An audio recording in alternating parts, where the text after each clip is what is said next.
We are resilient, we are fierce, and we are teaching people how to reconnect to the earth.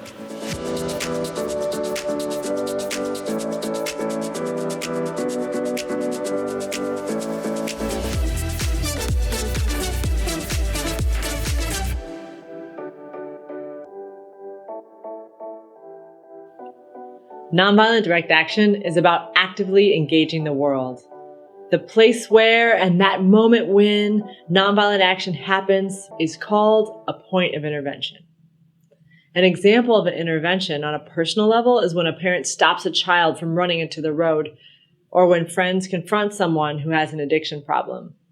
We intervene out of love and because we want to see positive change.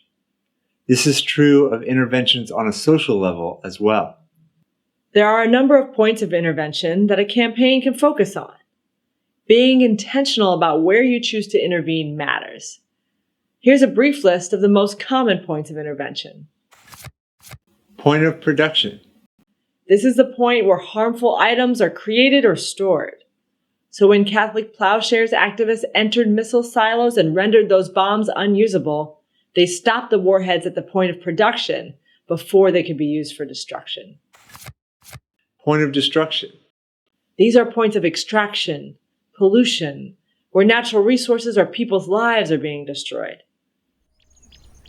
Like at Standing Rock, where the oil pipeline's route threatened water supply and desecrated sacred land, people came together nonviolently, witnessing to another way.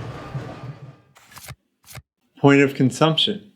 These interventions happen at the point when products reach a consumer, like boycotting a product made with child labor, or when UK Quakers used their bodies to block buyers from entering Trident's weapons sales show. These actions aim to remind consumers that they have power. Point of decision. This is the point where plans for the future are determined, like a sit-in at a vote during City Hall, or interrupting a school board hearing. The aim is to put pressure on decision makers to rule justly. Point of potential. This is the point where cultural or historical moments become action opportunities. Using Martin Luther King Jr. Day, for example, to address a current racial injustice.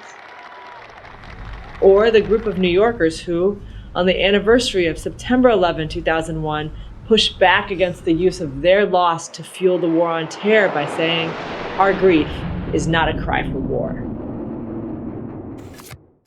Point of assumption.